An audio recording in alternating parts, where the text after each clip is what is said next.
When a dangerous experiment goes wrong, it disrupts space-time on Earth, killing many people and trapping others in a never-ending time loop. This causes people from different times to suddenly appear in the present. The story ends with a surprising twist where someone must sacrifice themselves to fix time and save everyone. The story kicks off with a TV news broadcast revealing that a scientist named Martin and his team were conducting an experiment at a government facility with the Large Hadron Collider. Tragically, the experiment went terribly wrong, resulting in a catastrophic explosion. This disaster not only killed hundreds of thousands of people, but also left many others injured. Following the explosion, strange phenomena began to occur. Those who died in the disaster are now appearing as what scientists are calling echoes. These echoes are projections of the deceased, caught in a time loop. They are seen repeating their actions from moments before their deaths, as though time has paused for them. These projections cannot interact with or alter our present reality. They are trapped, reliving the same slice of time repeatedly. People are advised not to be concerned about these echoes, as they are harmless and eventually fade away. The duration before they vanish varies widely. In some areas, the echoes last just a few seconds, while in others, they might persist for several hours. It's been 10 years since a disastrous experiment at a science lab caused a huge explosion. This event not only destroyed much and killed many people, but also left behind projections, images of those who died, stuck repeating their last actions in a never-ending time loop. Now, people have grown used to these eerie appearances that flicker in and out of existence in just seconds across the city. In this odd new world lives 17-year-old Veronica and her mother, Anna. Every morning, Veronica sees a projection of her father, who died in that explosion 10 years ago. He appears at home, caught in a loop, repeating his last moments day after day. One day, while at school, Veronica brings up an intriguing question to her professor, August, who is quite knowledgeable about these projections. Veronica points out that not all the projections are of people who died in the explosion. Some, she notes, are from completely different times. She mentions seeing a girl in her classroom who seems to be from the 18th century, long before the explosion. Veronica asks how it's possible for projections from such different times to appear in their present. Professor August, caught off guard, admits he doesn't have an answer. This raises more questions about the true effects of the experiment and what exactly it did to the fabric of time, hinting at deeper mysteries yet to be uncovered in their strange new world. During lunch, Veronica notices Kirk, a student who keeps to himself and acts quite oddly. A classmate tells her that Kirk is obsessed with understanding the projections, and this obsession got him kicked out of his previous college. Later that evening, while taking a bath at home, Veronica experiences something unsettling. A projection appears in her bathroom, a place it had never been before, and does something unheard of. It writes the word "run" on the mirror. This shocks Veronica because projections are not supposed to interact with the real world or change anything in it. Frightened and confused, Veronica decides to discuss this strange event with Professor August. She asks to meet him privately the next day. He agrees and invites her to his house after classes. When Veronica arrives, she sees the professor's daughter, Eva, but Eva quickly leaves without speaking to them. Alone with the professor, Veronica explains how a projection appeared unexpectedly in her house and wrote a warning on the mirror. Professor August is skeptical, telling her that according to all research, projections shouldn't be able to do that. He suggests Veronica might have been mistaken. Feeling frustrated and not believed, Veronica remembers Kirk and his deep interest in projections. Realizing he might be the only one who would take her seriously, she decides to seek his help to understand what's really happening. While looking for Kirk, Veronica finds him in a cave observing the projections of many fish, all victims of the same disastrous explosion from years ago. Kirk shares with Veronica that he visits this cave every rainy season to see the fish projections. But he's noticed that over the years, the number of fish projections has been increasing, including those of recently deceased fish. This observation leads him to suspect that the government is concealing significant information about the ongoing effects of the experiment. Veronica then asks for Kirk's help regarding the mysterious projection that appeared in her bathroom. Initially, Kirk is reluctant to get involved since he generally keeps to himself, but Veronica offers to help him with his college assignments in exchange for his assistance. Convinced, Kirk agrees to help her. Their first step is to identify the projection. To do this, they set up a special spectro light camera in Veronica's bathroom,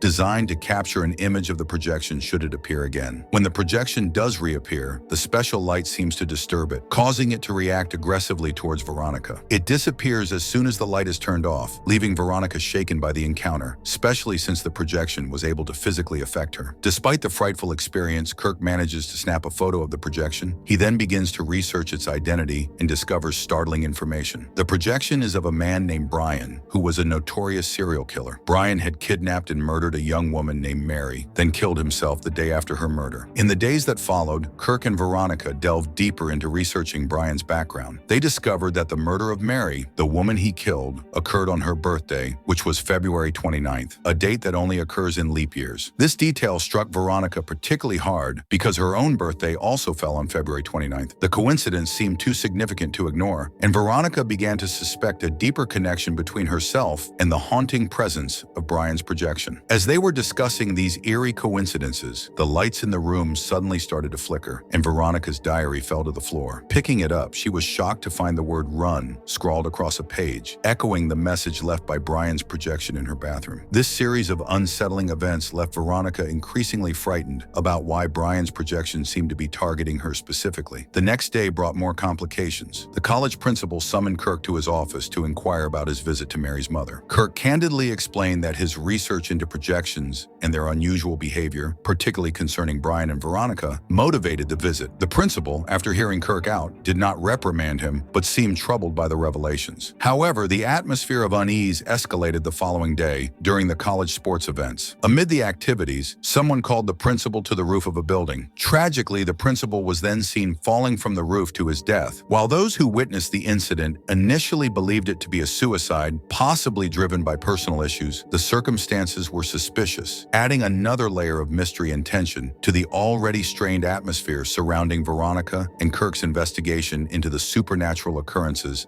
linked to Brian's ghostly projection. In a private conversation, Kirk shares a troubling thought with Veronica. He had disclosed all details of his research to the principal, and he suspects that the principal's sudden death might not have been an accident. Kirk wonders if someone might be trying to stop their investigation into Brian's history. However, Veronica is skeptical, struggling to see why anyone would go to such lengths over their research. Adding to Veronica's distress, her mother informs her that she has received a job offer that requires her to be away for the next 3 days. This news is particularly hard for Veronica since her birthday is in 3 days, on February 29th, a date that only occurs every 4 years. And this year, she would have to spend it alone without her mother. Later, when Kirk visits, they encounter the daily projection of Veronica's father, a familiar and sorrowful sight for Veronica. However, this time, something unusual catches Kirk's attention. The newspaper in the projection's hand is dated 3 years after the day of the blast. This anomaly suggests that the projection isn't just a replay of the past, but might be shifting through time, carrying new information. The newspaper headline about 2 girls, Emma and Claire, being kidnapped and murdered stands out. Intrigued by this new clue, Kirk and Veronica delve deeper into this case. Their research reveals a startling connection.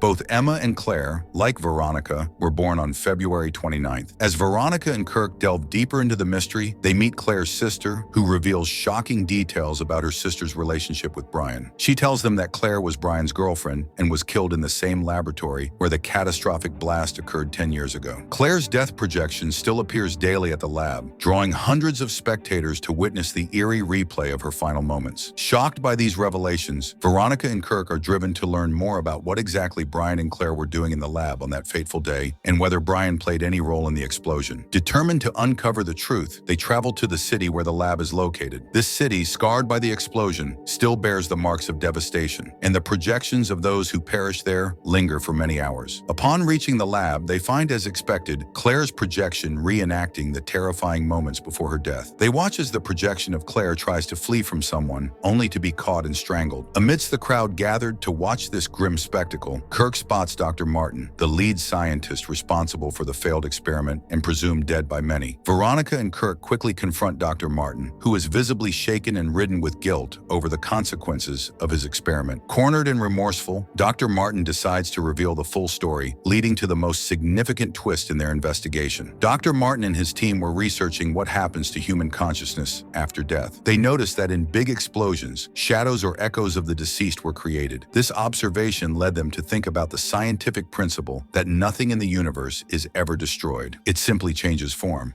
For example, burning a piece of paper turns it into ashes, which then mix with the atmosphere. The paper changes form but isn't destroyed. Inspired by this concept, Martin and his colleagues speculated that human consciousness might also persist in some form after death, possibly moving to another dimension within the universe. They hypothesized that it might be possible to bring this consciousness back, effectively resurrecting the dead. To test this theory, they began secret experiments on people who were close to death. death. Their goal was to capture the consciousness of these dying people and reintegrate it into reality, essentially trying to bring them back to life. For the process, which they called transfusion, they believed they needed someone born on the same date as the deceased person to serve as a link. To power these ambitious experiments, they used the Large Hadron Collider because of its immense energy capabilities. However, this led to a catastrophic explosion that killed many people. The shock waves from the explosion collected the consciousness of those who died and scattered it across the universe. Now, these collected consciousnesses are trapped in a time loop, appearing as projections of the dead across the Earth. This disaster showed Kirk and Veronica the dangers of tampering with nature. They now understand why projections of the dead appear from different times, realizing that the experiment's repercussions were far more extensive and complex than anyone had anticipated. Dr. Martin revealed that all the individuals who died in the experiment shared the same birthday as the person whose consciousness they were attempting to resurrect. He also shared that Brian, a former scientist on his team, became consumed by grief and changed drastically after his girlfriend Claire was killed. Martin speculated that Brian might be killing women who share Claire's birthday, February 29th, in an attempt to bring Claire back to life. During their conversation, Kirk began photographing all the scientists who had worked with Martin on the experiment, hoping to document everyone involved. During this, Kirk mentioned that Brian's projection had been able to interact with Veronica in reality. Martin responded with a shocking admission: the government had misled them about the capabilities of the projections. He claimed that the projections could indeed alter reality and even cause harm by using the required matter in space-time. This revelation suggested that Brian had gathered the necessary matter, enabling him to manipulate reality and potentially target Veronica, whose birthday also fell on February 29th. Confronted with the consequences of his actions, Martin was overcome with guilt for having endangered reality with his experiments. Unable to cope with the guilt, he tragically ended his own life. After the grim events at the lab, Veronica and Kirk returned to their college, facing the immediate concern of keeping Veronica safe on her upcoming birthday. However, upon their return, they encountered the police, who arrested Kirk for possessing a gun. Despite Veronica's attempts to intervene and explain the situation to Professor August, the professor warned her against getting involved. He revealed that Kirk had a history with firearms and had been expelled from his previous college for related reasons. Professor August advised Veronica to distance herself from Kirk, labeling him as dangerous and complicating Veronica's efforts to protect herself as her birthday approached. After hearing about Kirk's past with guns, Veronica begins to doubt him and decides it might be safer to keep her distance. However, she still faces a significant threat. The next day is February 29th, her birthday, and with her mother unexpectedly out of town for a job that turned out to be non-existent, Veronica fears she will be vulnerable to Brian's dangerous intentions. Professor August, understanding Veronica's precarious situation, offers a solution to keep her safe. Together, they begin to set up a special laser light room at the professor's house. This room is designed to prevent any projections from entering, creating a safe haven where Veronica can stay locked in for the duration of her birthday,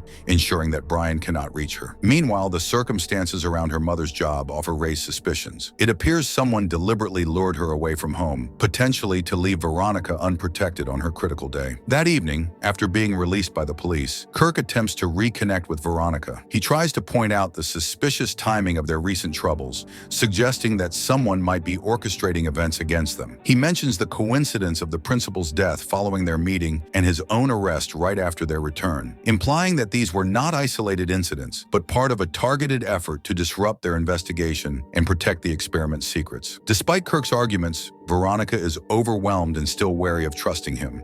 She politely but firmly asks him to leave her alone. Resolute in her decision to protect herself, Veronica returns to helping Professor August finish setting up the laser light room. They work diligently, ensuring everything is ready so that Veronica can safely lock herself away at midnight, minimizing any risk on her birthday. Kirk and other scientists at the lab were examining a photograph and discovered a startling revelation that brought the biggest twist in the story. The photograph showed that on the day of the disastrous experiment, it wasn't just Martin and Brian involved, but their college professor, August, was also present. Realizing August had a deeper role, Kirk became worried for Veronica, who was now at August's house, and tried to call her. However, Veronica was unreachable inside the specially designed signal blocking room, prompting Kirk to rush towards August's house himself. When Kirk arrived, he encountered August's daughter, Eva, only to discover that she, too, was just a projection. It turned out that Eva had died in the lab during the explosion, despite her father's attempts to save her. Grief-stricken, August had since been trying to bring his daughter back to life by finding girls born on the same date as Eva, February 29th. He had kidnapped several girls, including Claire, trying to resurrect Eva through his experiments, but all attempts had failed and led to the girls' deaths. August had then falsely blamed Brian for the these murders. All this time, Brian's projection was actually trying to protect Veronica from August. His repeated messages to run were warnings for Veronica to stay away from the professor. After the explosion, August had changed his identity and become a college professor, which gave him access to thousands of students' birth dates, allowing him to target girls born on February 29th for his experiments. August had orchestrated several events. He was responsible for the fake job offer that sent Veronica's mother out of town on Veronica's birthday. He planted a gun in Kirk's locker and tipped off the police to keep him away from Veronica. And when the college principal discovered the truth about August, he murdered him by throwing him off the roof. In the climactic moments outside August's house, Kirk tries to call the police, but is suddenly attacked by August,